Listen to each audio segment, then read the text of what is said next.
housing horror could hang around for more years.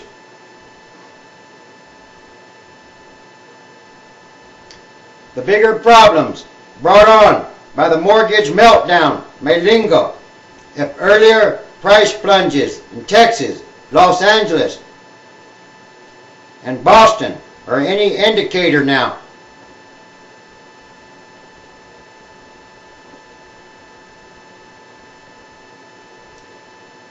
Lately, I've been getting that deja vu feeling. If you lived in Texas through the savings and loan debacle of the late 1980s, you probably have too. If you didn't, listen up. What happened to houses in Texas back then may be the template for what happens across the country as a housing bubble pops. Many of the circumstances are similar. Consider this list. A boom environment.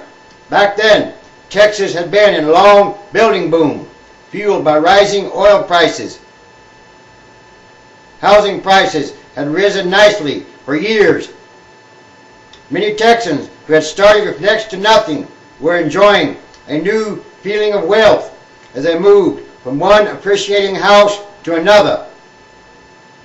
Today, home prices across the country have been rising handsomely for years, creating unexpected wealth for millions of homeowners. Finance frenzy. Back then, the savings and loans were encouraged by changed accounting rules to make big development loans, booking unearned profits. Today, Wall Street has built the perfect pipeline of profit from lending money to home buyers to selling securitized loans to European and Asian bag holders. In both cases, someone else would pay the price for bad loans. The Federal Deposit Insurance Corporation, then, are investors today. Down payments. Back then, Texas homebuyers were advised to put as little as possible down because state laws prohibited borrowing equity out of your house. Many put only 5% down, an amount that would be wiped out by selling costs. Today, we've been through a long period of lax financing as lenders rush to provide 100% financing to people with no history of debt repayment whatsoever.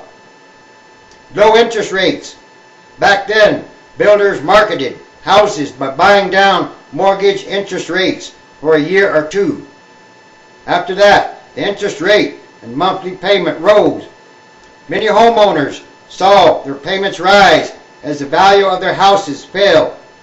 Today, adjustable loans start with teaser rates that reset much higher in a year or two. New owners are seeing their payments rise as their home values fall. That's not good. Employment. Back then, construction employment loomed very large in Texas. So did employment in finance and banking. Today, construction workers are leaving Florida and other boom areas because construction is coming to a halt. Mortgage brokers are losing their jobs across the country.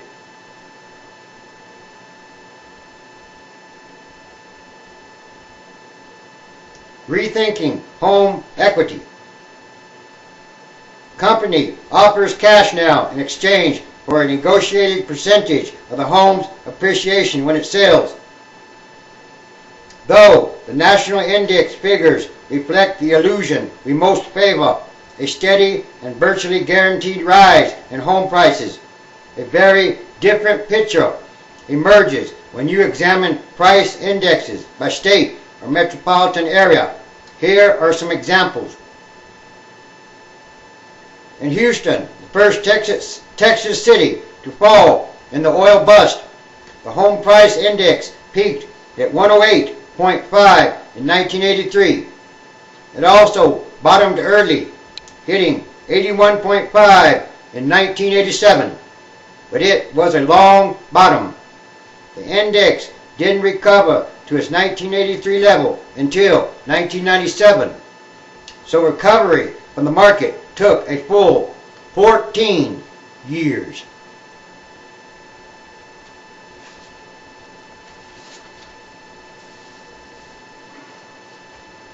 You should also know this.